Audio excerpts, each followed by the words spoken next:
Avaya has changed my life. Avaya has made me the woman I am today. Avaya is my home.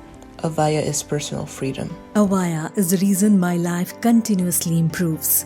Let everyone in your life know about Avaya. Everyone needs to know about this amazing company. Thank you, Avaya, for appearing in my inbox. What Ike Allen and Andy Anderson have created at Avaya is what the world needs. Hello, Avaya family. I'm Andy Anderson. My partner Ike Allen and I are teachers, mentors, and the co-owners of Avaya University. Avaya is the creator of over 1,000 books, films, courses, teachings, and other supportive resources. Thank you so much for joining us. Our fellow teacher, Dr. Jamie Marich, is with us today to talk about embodied trauma healing with jujitsu and martial arts. Jamie describes herself as a facilitator of transformative experiences, a clinical trauma specialist, expressive artist, writer, yogini, performer, Reiki master, and recovery advocate. She unites all of these elements and more in her mission to inspire healing in others. She is a woman in long-term recovery from an addictive disorder and is living loudly and proudly as a woman with a dissociative disorder, with the goal of smashing stigma about dissociation in the mental health field and in society at large. Welcome back to Avaya, Jamie. So glad to be back. It's been a while, and I smiled when I saw your face today, Andy. Well, right back at you. I know it has been a while. It's always great to see you, and I am in love with your topic today. I think this is going to be so much fun to explore. So, how did you personally get into jiu-jitsu as part of your healing and recovery? And could you also tell us what that is in case people don't know? Sure. So for the purposes of answering the question, I'll get into more detail about it later. Jiu-jitsu is a martial art. It is a practice that is generally grouped in the larger family of martial arts. And before I even found it as part of my personal recovery, I had long been an advocate of sending my clients, my trauma clients, in the direction of martial arts, if that felt like an appropriate expression of embodiment for them. Because on this summit and in a lot of my interviews, I talk about yoga and dance and how those have been my main channels of embodiment for myself and teaching others. But it always made sense to me that martial arts or self-defense would also be another way that people can pursue embodied healing, especially if their trauma left them with a sense of feeling defenseless, powerlessness, like I can't stand up for myself. Then the martial arts just seemed like it was a good avenue. So I sent a lot of people for a lot of years in the direction of various martial arts schools or programs, just what I had heard about in the area.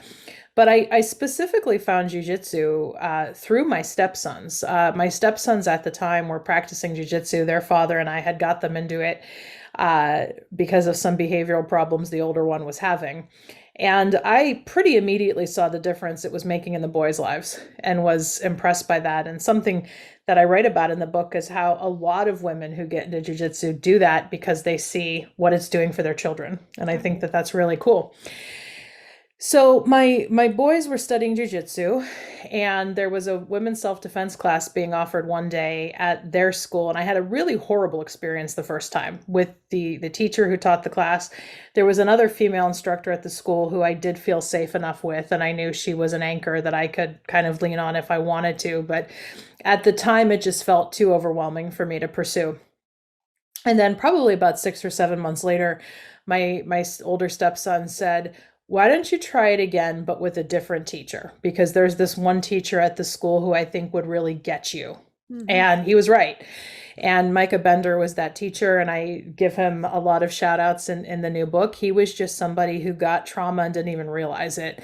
Because when I first sat down with him, when I was taking private lessons with him, I said, I need you to understand what trauma is, what dissociation is, and how that will make me freeze up at times when it doesn't seem like I need to be freezing up. And having somebody who was both compassionate with me, but who challenged me to really work with my body in this way, unlike I'd ever worked with my body, was just paramount to my trauma healing. So I ended up taking a belt test that in the system I studied is designed for women's empowerment. And at the time when I was like 37, 38 years old, I didn't imagine I'd be able to take a physically timed test of any kind, and here I did.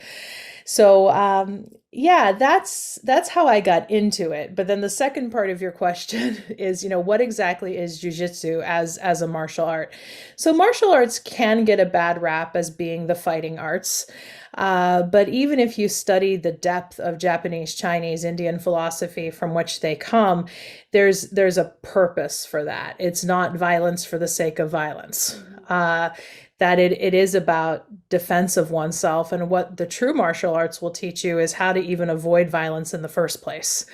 But then if some kind of physical force is needed to defend the self, how it can be done with a minimum of damage, and really as a gateway in to find yourself. So jiu-jitsu basically means the art of softness and yielding, is what it translates into from Japanese, where the practice originated. But Brazilian Jiu-Jitsu is what has largely become popular in the West, especially in recent years with the advent of mixed martial arts. And Brazilian Jiu-Jitsu originated in the 1920s when two brothers in Brazil were studying Japanese Jiu-Jitsu and Japanese Judo. And they added really what felt like their own unique Brazilian dance play-based influence on the art. And as the story goes, Elio Gracie, who was one of the two brothers, was really undersized for an adult man. He was small. A lot of people described him as sickly and frail. But he learned that the art of good self-defense is not about brute strength or force, but it's about how you move your body. And in the martial art of jiu-jitsu, you learn about this skill called leverage, which is, if I do just this one thing with my arm or move up my hips in a certain way, you often surprise yourself with how easy it can be to get out of a situation or get someone off of you just by learning essentially like little life hacks with the body. And it's not all like the force of trying to pull yourself away, but in often cases, sometimes actually leaning in to an aggressor and then learning how to move or leverage the body in a certain way is your easier way out. So it just made a lot of good sense to me when I started studying it for myself, how this art, and I'm a fan of all martial arts that are well instructed, to be very clear. So I have nothing against the other martial arts, but a lot of us are seeing jiu-jitsu as being really an amazing art for trauma survivors because of that emphasis that's placed not on strength or striking, but rather on it's about how you move your body. It's about how you can learn to control your breath and keep your breath moving. That can really get you out of a tough situation or maybe avoid you getting into a certain trap or situation in the first place. Interesting. Yeah. Thank you. Thank you for taking us from the very beginning of how you even got introduced to it with your stepsons. Right. That's so cool. And then, your own journey and applying it in your own life. So you may have just answered this, but I don't know if you want to go deeper, but what makes martial arts unique when it comes to the practices of embodiment and trauma? Sure. Yeah. I could take this broader, that in trauma studies and recovery from PTSD or complex PTSD, there's this concept that we discuss called completion tendency. It's really big in the somatic experiencing world, which I'm not specifically trained in, but I know a bit about it. And completion tendency is this notion that when we're in a traumatizing or stressful experience, we can get stuck in the loop. We might have wanted to defend ourselves in a situation or say something, and then we freeze. And that freeze to submission response can actually, or fawn, can be two of the most powerful in situations. And what we're holding on to in that kind of frozen embodied state does have a desire to complete itself, to be finished. Yeah. So for instance, outside of a martial arts context, I remember doing EMDR therapy with the client once, and she was continually making this motion, just kind of like pushing something away. And what she was really pushing away was this dish that her mother made her eat that she didn't like. But it was not just about the dish. It wasn't just about the food. It was that she was pushing away everything her mother tried to make her swallow that wasn't her, that wasn't authentic. And so we had her just continue doing this push away motion, and it got bigger and bigger and bigger until it felt like her body got out what her body needed to say all those years ago. And somebody I cite in my co-author and I cite in the new book is a woman named Christine Caldwell, who is an embodiment specialist and body-centered psychotherapist. And what she sees the value of martial arts being is that it gives people a chance to practice completion tendency in a way that is safe and controlled. Because otherwise, a lot of people practice this desire to complete by resorting to actual violence. Right. So when people slap someone at the Oscars or anywhere else, where people, practice violence on others, essentially, often in a very impulsive way.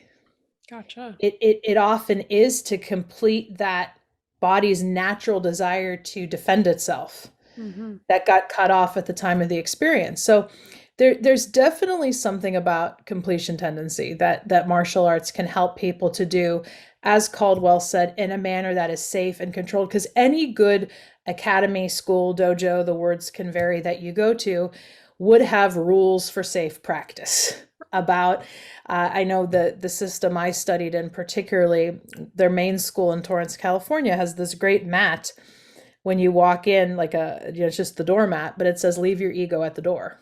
And so many schools in various martial arts really promote that idea of learning, of beginner's mind. And so these are the kind of environments, and a lot of what my co-author Anna Perkel and I talk about in the book is working with owners of these facilities to continue to create environments for safe practice. Right. Absolutely. Yeah. I love that. That's so interesting. The completion tendency, and it makes perfect sense. I mean, as you describe it, right, why that would be so helpful for people who have, had some kinds of trauma. So what about people who, let's say they're a trauma survivor and they feel cut off from their body, right? And they want to maybe try some kind of embodiment practice. Do you have any advice for them? And that's a tricky one, and it's a great question. On one hand, unhealed trauma can keep you cut off from the body. So I want to validate that is a real and legitimate struggle.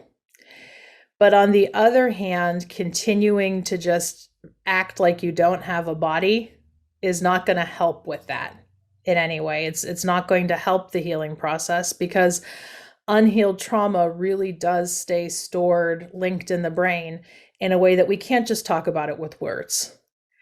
And so what else do we have but our feelings, our body sensations, the things that we can't quite put into words? So it's always permissible, and don't let anybody ever tell you differently, that it's always permissible to go slowly, to go at your own pace. As long as, I would say, you are literally kind of putting one foot in front of the other. And that might be how your practice begins, is to just start by taking gentle walks, not with any kind of deep therapeutic purpose, but just walking like, okay, I'm having a body. I feel my feet making contact with the ground. I feel the sound of it against the pavement. And I also want to acknowledge that why it's a struggle for so many of us is if you were raised in cultures or religions that really promoted a disconnect from the body. Because I was raised in a very conservative religion where it's like the body can't be trusted. The body is the vehicle for sin. The body's the vehicle for temptation, for lust, and all of this. And so much of my feeling journey has literally had to be unpacking a lot of that ill messaging I received about my body. I also had it around weight, and I'm still unpacking that. Messages I got societally within my family from just various forces in my life that taught me to hate my body. And that can be why a lot of people feel cut off. So in addition to kind of starting, going gently, going slowly, especially if you have a therapist or a coach or a friend who can help you through this process, maybe really look at where some of this body cutoff, body hatred, body resistance even started in the first place. And for many of us, just naming that can help us get over the hurdle we need to even start connecting with the body.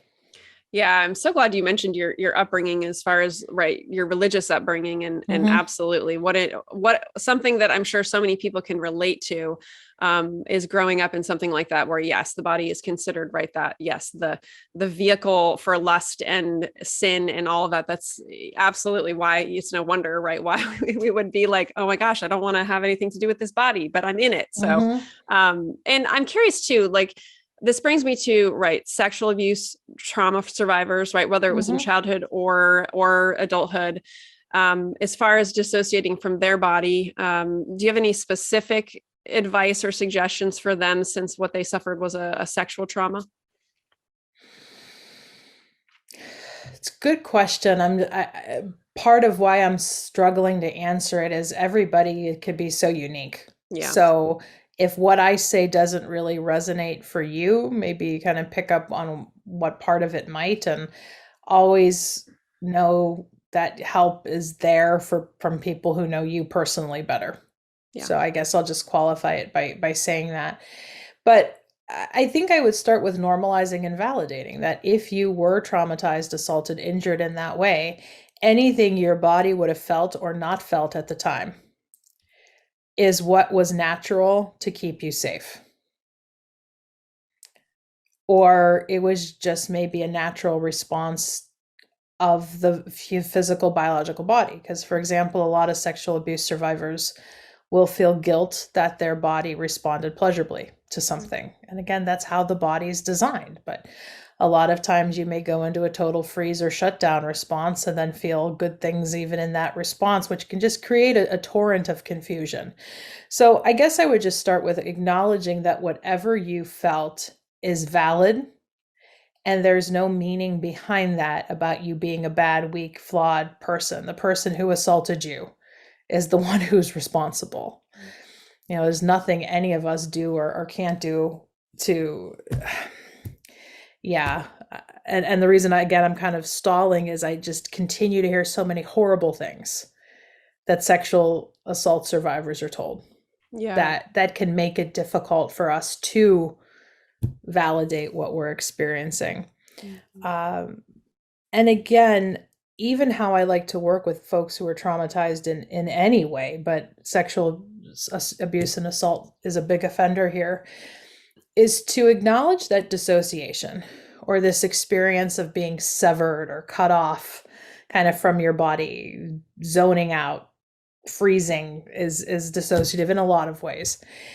That's normal to the human experience when we're stressed. And many of us who have done that can feel like we're somehow defective or flawed, but really it shows that your body actually has a lot of resources working for you. Your mind has a lot of resources that are working for you. So I know as therapists and healers, we can kind of overuse this word unpack, but I like it. I think it's a really good word, because baggage is often used pejoratively. Like, oh, you come into life with a lot of baggage. Well, how can we start to unpack it? Right. And look at where some of these things are coming from. And you end up realizing, oh, that was normal, or whatever normal is, or that was natural might be a better word. How my body rose up to protect me and defend me. And now I have to take a look at, are those responses still working for me now? Right. Or are they keeping me stuck with where I want to be in life? Mm-hmm. Yeah. And I'm so glad you mentioned that, because that's kind of a theme that I've been talking with a lot of people about lately as it relates to trauma, just reminding ourselves that whatever our body did is natural, like you said, right, is a natural response, and right, just to have compassion for right what our bodies have done for us and how they have kept us safe, and all of that. So I appreciate you diving into that as a little side topic there. And I'm curious too, right? A lot of people talk when it comes to PTSD about, right, healing is not a linear process. This is something that we hear a lot about in this journey. Do you agree with that statement? And 1,000%. Okay. All right. Could you share a little bit more about like how your personal journey of trauma healing has related to that? Mm-hmm. I think our larger society and the medical model wants it to be linear, or we try to devise these models for healing that are more linear in nature, because that could be a natural tendency we lean into to try to make sense of something. But the truth is, complex trauma, really all trauma, but especially trauma that's complex and accumulated, can really mess with our brain's sense of rational time and with our brain's ability to organize things in a neat and linear fashion. So whenever I teach this to clinical students, I will ask, have you ever had a client that has a hard time keeping a chronology? keeping a timeline straight. Everyone raises their hand. Have you ever had a client who gets tangential, who goes all over the place? Everyone raises their hand because that's what unhealed activated material is doing to really our whole brain, and especially keeping us cut off from the brain that allows us to put things in a time scale or make sense of material. So knowing how trauma works and how unhealed trauma impacts the brain, of course, it makes so much sense to me that healing is not a linear process, that some days you can feel like, wow, I'm really getting this and I'm doing well in life. And I'm going through this myself right now, where I'll have these days sometimes where I will say, you're 20 years in recovery, addiction recovery, nearly 20 years, and you've had how many hours and thousands of dollars spent in trauma therapy, and here you're still feeling like a hot mess, like, And I think the key is to show ourselves some grace in that moment. And it does validate and acknowledge, I think, just how big of a wound and an impact trauma can create. Mm-hmm. And no matter how many days you have like that, no, you're never fully back at square one. Right.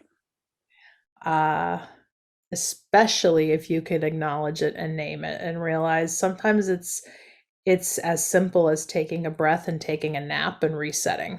Mm-hmm. Yeah. And then I am able to tap back into where I'm at. And the other reality, Andy, is that life continues to happen.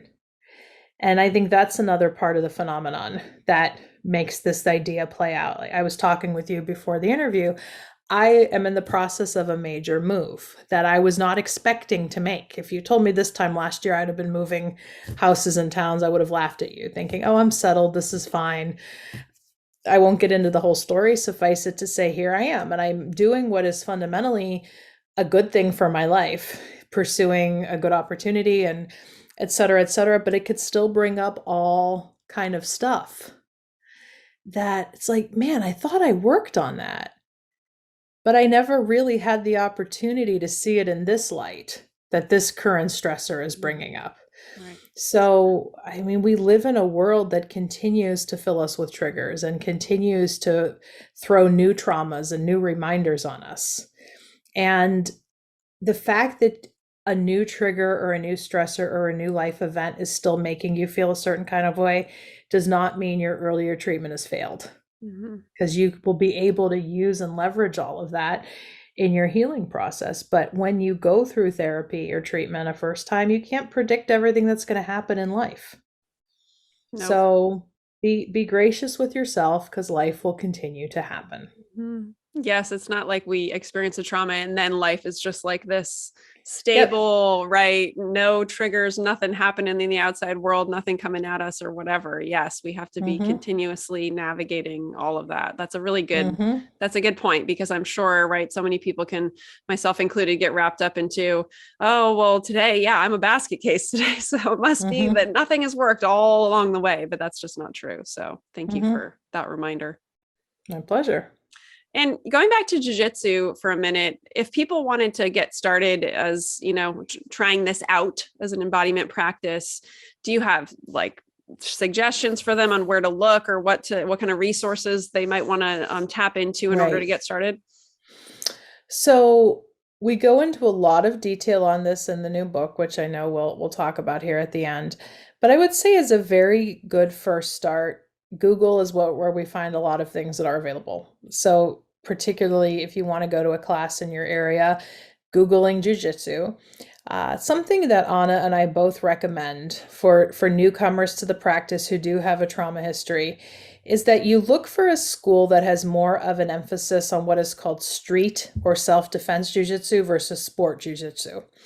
Because sport jiu-jitsu, which prepares people for tournaments and like that level of practice, is generally a little over the capacity or not really meeting the needs of what a lot of trauma survivors want when they go in. So check out websites to see what kind of emphasis they put on self-defense or having a self-defense type of program. And that is one of the kind of clearest pieces of advice we can give you. And like when you're seeking out any embodiment practice, call the school, ask to talk to the owner or the director and see what kind of vibe you get, because any of them ought to get on the phone with you to answer some of your preliminary questions or concerns, and trust that judgment. Also know that a lot of major jiu-jitsu schools out there do have some capacity to do your training online, which on one hand, you will likely need to find a training partner, someone, it could be your own partner, a friend, somebody who's willing to work with you on learning some of these maneuvers. And that might feel better if you're living in an area where you can't easily access a jiu-jitsu class or a jiu-jitsu school, or if it still feels too overwhelming for you to walk into a setting like that in the first place. So I could personally plug a school, Gracie University. They're the school based in Torrance, California. They are run by the grandsons of Elio Gracie, and they're really good carriers of that lineage.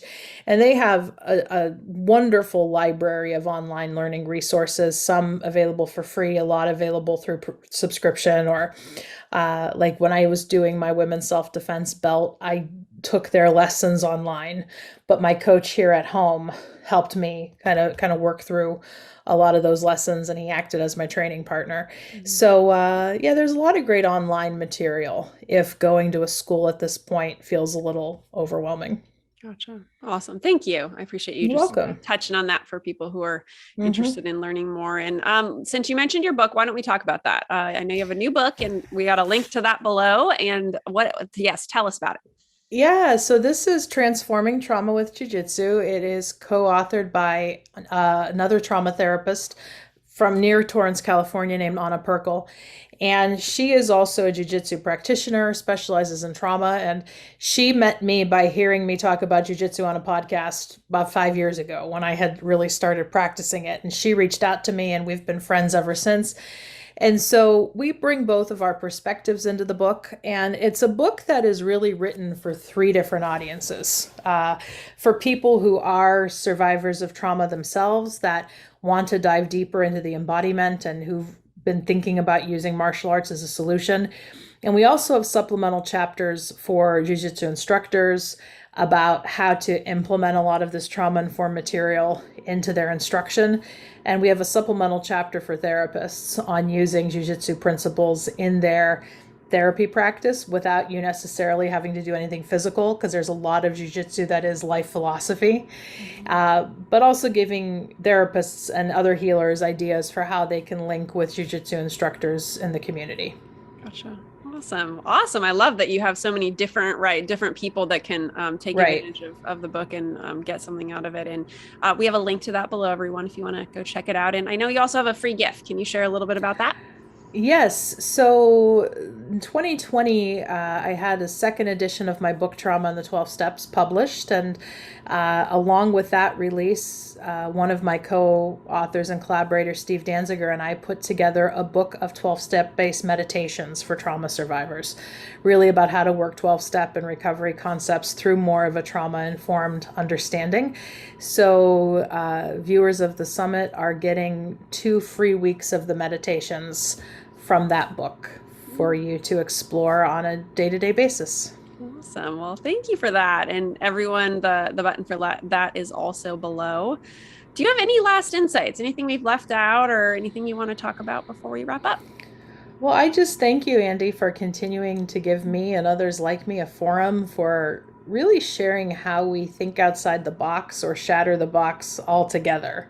Yeah. As it relates to healing trauma, because old stale solutions that involve only talking and thinking are just not going to cut it.